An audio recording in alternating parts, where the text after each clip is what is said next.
Thousand वाट का metre square दिया गया है, वो अपना इंस्टॉलेशन है। हमें इस क्वेश्चन में फाइंड करना है एरिया ऑफ इंस्टॉलेशन।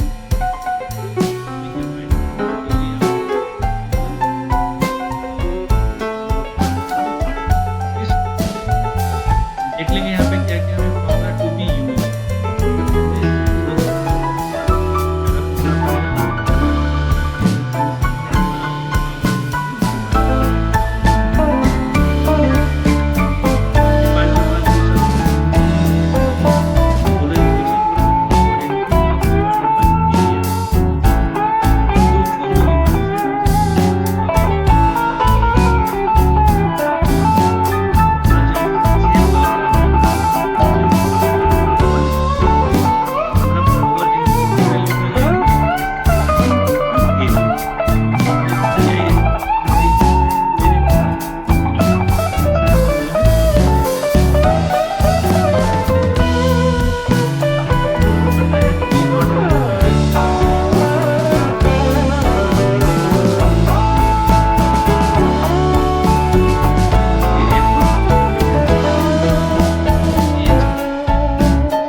अगर कुछ क्वेरी रह गया हो तो आप कमेंट करके पूछना, क्लियर करना और ना भूलें।